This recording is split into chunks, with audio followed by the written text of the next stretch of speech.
As we need to discuss postpartum depression again one more time. I've done this with discussing autism and other things. When you look at life eternally, like Judy Krishnamurti talked about, there will be work for all, and all the things that you speak about and grope for in vain, you will finally attain. Okay. Now, most women throughout the world will no longer suffer from postpartum depression when you understand the linguistics of the commands of the Lord and you apply them in physics. Okay, forgive debt and trespass, love one, eternal, faithful peace. The woman has to carry the child in the placenta. When children are tortured, okay, through economics, sexually abused through economics, want to destroy their capacity to reproduce because the torture is not going to end. Okay, my wife Amy at Sierra Vista, we were in the bowels of hell in Cochise County. She sat and told me, we need this world as a planet prison, and we need to commit suicide and take the kids with us. It's the only way to get free. And I had to sit and explain to her physics.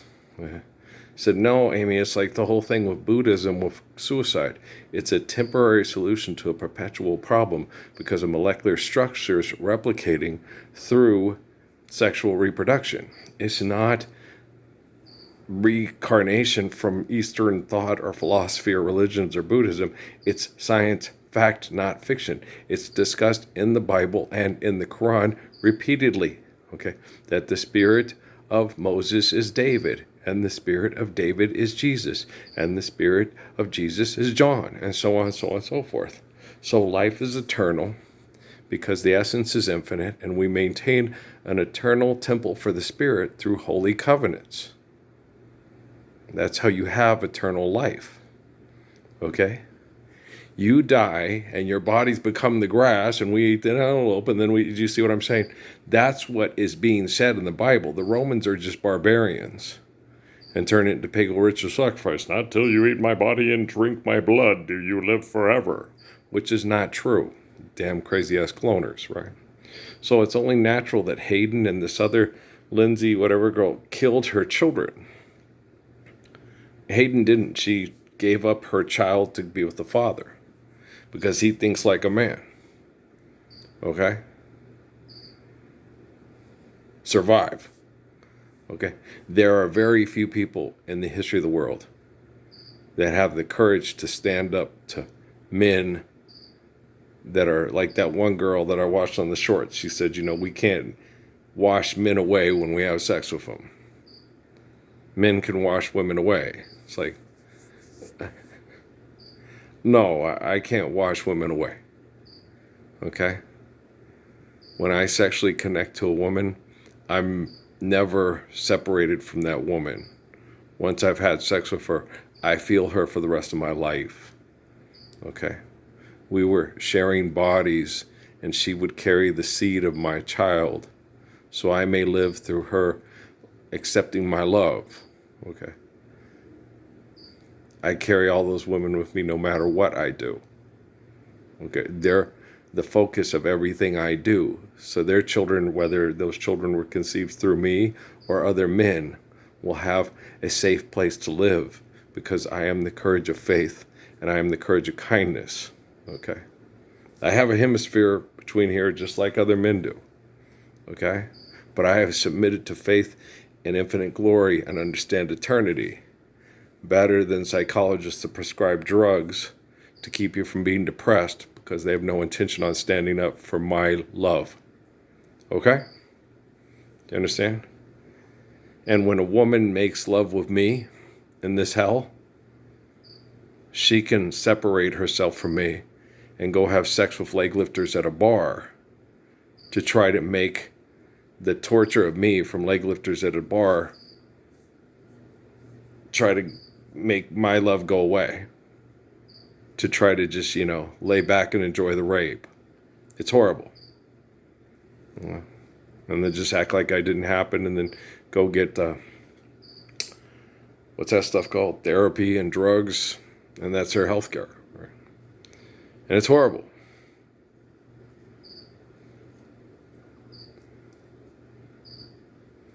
Oh, wow. That's why they're holding back on the medicine and doing that. Meta child safety trial, mental health crisis at the center of the case. Yeah, when you head fuck people into being your financial engine, you know, you're going to cause problems in kids because they're very vulnerable, especially when you have a virtual presence that constantly manipulates them into doing what you want them to do. I told you motherfuckers about this in Sierra Vista the moment you came and exposed your bullshit to me in 2009. Assholes. Yeah. But no, they told me that, you know, he was a hitman for the mob that wanted access back to his kids because he wanted out of the business. His wife didn't want him to get out of the business. She took the kids to Nevada, got custody of them because her family was heavily involved in the mob, and ran him out of town, and he ended up a homeless person in Cochise County looking for sanctuary from people in the town that take care of former assassins and killers that want to get out of the business. They're supposed to, and he said this is a safe zone, and he kept saying that, and I thought, oh, good. Cochise County and Doñana County are safe zones. Yeah, for hitmen for the mob and political assassins. Oh. An old goofy, I was like Nani, Peter's dog, man. When the one Polynesian homeless man that became my friend came up to me and told me, you know, he came up to me, okay, this guy who works at a grocery store, and said, you know, there's this guy that's in the camp now, and he's scaring the shit out of everybody. He's scary. No one wants to be around him, and he's real scary. And he's maybe Ralph, you could talk to him. And he's sitting on a bench because here he's right over there. He's sitting on a bench outside of Fry's, between Fry's and the other store next door. And here comes Earl doopy comes up and sits next to a hitman for the mob and said, you know, could you kind of find a way to, you know, be less intimidating or scary to the people at the camp, because it's hard for any of them to sleep. Said, you know, how do I know, you know, and basically explains to me, how do I know one of them isn't there and paid to kill me? And I'm like, oh shit, that's okay. Here's Earl, you know, doopy doo, you know, Sierra Vista is a very weird place, but I'm that type of person, you know, you got a problem, I'll talk to the person about it. You know how I was with the Crips and the babies mamas of the Crips and the meth lab people at Casa Mia when I was there, and, you know, and so, you know, I've always been this way, you know. I was raised in the bar, you know, I was raised in Doñana County, you know, with September, what was the name of that? September something? I can't remember. The gang with the kids at school told me, my cousin will stab you for $5, motherfucking white boy, and all that stuff. I'm like, yeah, whatever. You know, my dad has a gun. Tell your cousin to come at me with his knife. I'll grab my dad's gun out from under his pillow on his bed and do Johnny Six Killer on it. Sonny Six Killer, you know. Go Huskies, right? He's on Mean Machine. Yeah. He don't play quarterback though. One of the best quarterbacks in the history of the Pac-8. Yeah, but he wasn't a quarterback on that movie. I can't remember what position he was playing in that movie. Purvis Atkins is also in that movie. He's the guy who takes the kick return back for a touchdown, which he did against ASU like lots of times. Now he's a very good football player. But you know, the handsome guy at the basketball court, yeah, that's Purvis Atkins from the New Mexico State Aggies. Yeah. So this girl kind of looks like Ariana Grande, doesn't she? What is this show? Oh, the National News Desk. I ain't never had this on before. I don't know what station because I changed it to, there's that little shit from North Korea. Yeah, I don't like him.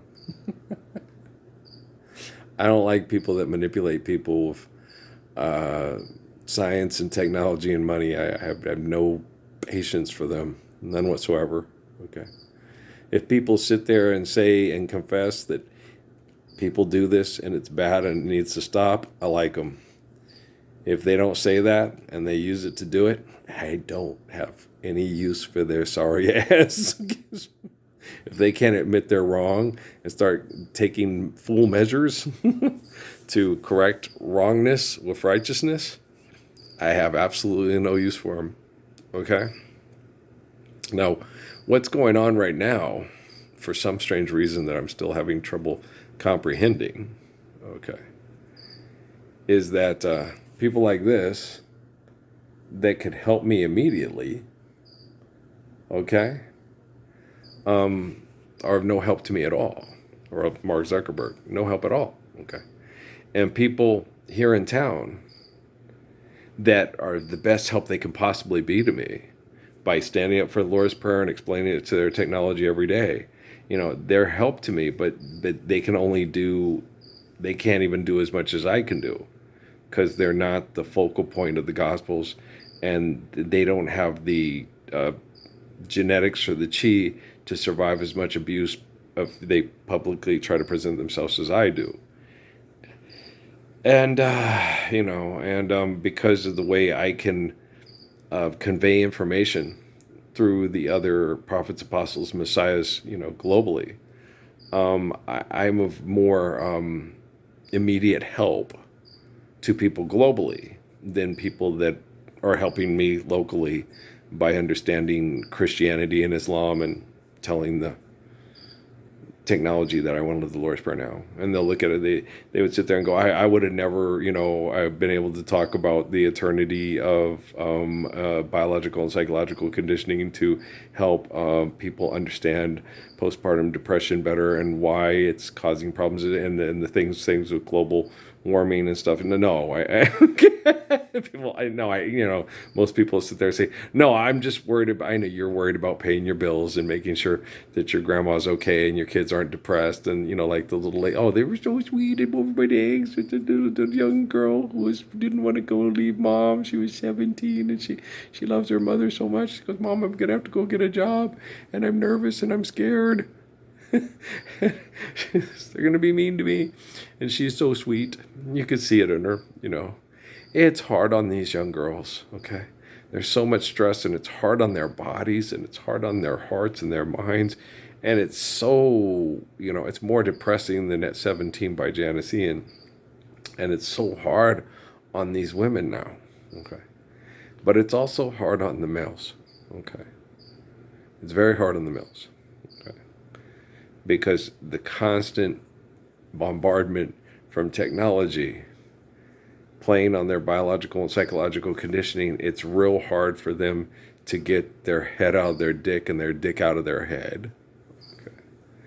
And so a lot of these guys, and the ones that use data, collection devices and technology, they feel influential and powerful, like on the Big Bang Theory. We're the alphas now, not Kurt. From the Big Bang, the Kurt, the I.O. Penny, And so those guys, it's been a long time since those nerds have been the alphas and been able to talk Kurt into going off on that crazy crusade. Ho, ho, ho, I've got a dirty thumb. Mom always did love Richard best. Well, yeah, because Richard was the jock that the family, gets the Heisman Trophy in the living room from, and he's the surveillance nerd that became infamous because he spied on a girl and knew all about her and told her all the right things to say, and then afterwards she went into court and said, he seduced me and groomed me and then had sex with me. And you took all his money, and now he's in prison getting sexually assaulted by all the football players that he pissed off, right? Just forgive that trespass. You love one, not tough to a faithful peace. Sending people to incarceration buildings to be sexually assaulted by sexually frustrated men because women don't want to have sex with them because they fuck everything that move. They had those things on there about the one guy, well, women do this and that. And the girl's like, you need to tell me I have sex with a guy who lies to me and seduces me, gets me pregnant, and then thinks he can abuse me. And I leave, and I don't deserve to have a relationship with a man that won't do that.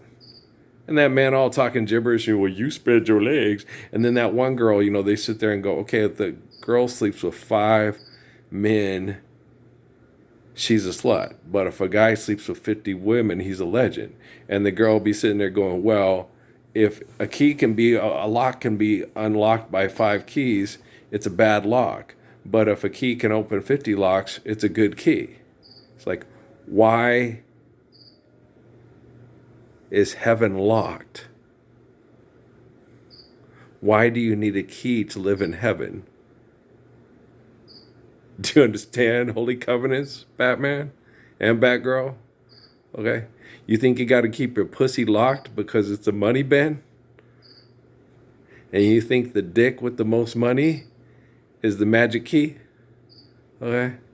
That's why they showed that picture of Elon Musk after she said it, right? Okay. So washing machine, do the washing machine. Dad likes the washing machine. Is that one of his satellites?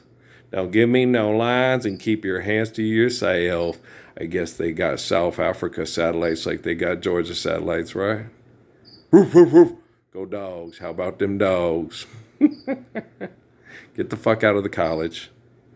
If the college can't teach you to be faithful, be kind, and help women not feel like their kids are only safe when they're not trapped in this prison we call this world, how can you make women feel loved if you're not capable of loving women? And if you can't love women, they don't want to have your children, and they don't want their children to be around you. That's why that Lindsay lady did that. And that's why Hayden had such a hard time living, feeling her daughter having to inherit this hell. Because you guys think you got to fight for sexual procreation. So the fuck for the buck stops here. Okay, do you understand me? Okay, you better. Because Earl ain't fucking around. And I'm taking control of quantum computing globally. All right? I'm helping technology reflect humility. Because the only way for us to share intelligence is to be humble. If we're not humble, we're not capable of doing anything intelligent. We'll try to outsmart each other, be more clever than each other, and try to destroy all creation with our invention to feel superior to other people that are also given life by the truth of creation, right? Trust me, you can't be more intelligent than me. And you can't invent something that reflects intelligence at a beautiful reflection of humble faith like me. Okay, so don't be like these dummies on these TV shows. Why do y'all do that? How come every time I turn the camera like that and say something like that, y'all got a front on old poor Don Trump on that shit, right? Because before that, when I turned it, they had Kamala Harris talking to some other dumbass with the phone thing, I think it was Pence and Kamala Harris. So why when I go turn it to show them Kamala Harris and Pence, y'all motherfuckers put Donald Trump up there? Why you make him the big, Jersey Shore tan villain to all the rest of your heroes? Okay, two assholes are fighting over money. One of them's a good guy and one of them's a bad guy, right? I don't think we're in Oz anymore. And then you get the thing, they had the thing on there with the one short about 50 Cent. Well, I want a woman that's a friend. I think we ought to be friends. In other words, he's saying he wants friends with benefits. He's into having sex. He ain't into making love. He's the same old fucker he used to be. These city girls just seem to find out early how to open doors with just a smile. Okay. He's a rich old man. He don't have to worry. He'll dress up all in lace and go in style. My, oh my, you sure know how to arrange things. You set it up so well, so carefully. Ain't it funny how your new life hasn't changed things? You're still the same old girl you used to be. Hey, Curtis Jackson, okay? 50 cents ain't real, okay? But your life is priceless. Act like it, then you'll want to love a woman and be loved by a woman, right? Okay. You know what's really cool about movies? Is movies never did really exist, and they don't need to exist because they're not necessary, right? Camera one, camera two. Happy birthday, Mr. President. Happy birthday to you. 50 cents? Rocks with presidents' heads on it. Okay. His name is Jackson. Okay, that means you 220s, right? So why do you change it? Why don't you change your name to $20 bill? Because you're a Jackson, ain't you? Curtis Jackson, right? You ain't 50 cents. 50 cents is two Washingtons. You ain't no Washington. You're a Jackson. If you're Cherokee, spit when you say that. We Cherokee folks don't have no tolerance for Andrew Jackson, none whatsoever. Okay, where the scouts that saved him from the Seminoles to help him become president, survive and become president. Okay, he betrayed, looking for gold in their lands. He didn't trust them because they betrayed their own people, and that's like saying, "Okay, motherfucker, look." The Cherokee with the Seminoles is like the Scots saying, "Oh, sure, man, we go. If you gonna kick the British ass, okay, dog, we down with that. We help you out, right?" They ain't betraying nobody. Okay, they've been hating the British longer than you've been hating yourself. He was a dumb fucking man. The only good Indian is a dead Indian. The only intelligent Jackson is a Jackson that realizes, okay, all I'm really saying is they don't really care about us. Okay. That's a good Jackson. Be like a good Jackson. All right? Okay. Thank you. You're welcome. Okay. I was talking about Mike in the rec hall. That's who I was talking about. So I was talking about Mike Jackson. Yeah. No, there was a lot of, he had a lot of awkward moments that were very hard to deal with. But he had a lot more moments where he was very kind and gracious and caring. Okay. Awkward moments were hard for him. And after they happened, he always sat back and, I could have done better. I feel bad about that. He felt bad about it. I was the same way. Shannon Robinson. I could have handled that better, And Mae Smith straightened me out on that when I was 12 years old. She said, "No, Earl." What? She goes, "Earl, when you're starting out in your life, understanding what's happening to you for life with people around you, they give you a toolbox and you start putting tools in your box. And if you show up to do the job and all you got is a screwdriver and a hammer, those are the only tools you had at that time to do the job. Okay? You don't get the impact wrench and the power drill and stuff like that till you get older, So you couldn't have done the job as well as young Moses as you do as old Moses. And as old Moses, okay, you tolerate bullshit a lot less because you've seen so much of it. You understand how to clean it up, and then you explain it to people over and over again. I was like, I don't want to tell you anymore to stop doing this when I explain to you beyond any reasonable doubts that it's not fucking necessary, right? Okay. When I'm young and I'm naive and I don't know any better and I'm trying to figure it out and help you figure it out with me, that's radically different. Okay. When I understand right from wrong better because I'm no longer living in sin, because I'm living in bottom of the Lord's Prayer, and I explain it to you beyond any reasonable doubts, and you tell me we still have to sin, it's a good thing I'm in control of quantum computing. That's the IQ way. You don't think so? You're entitled to your opinion, but your opinion isn't the way, the truth, and the life. All right, guys? I love you. Peace out, man.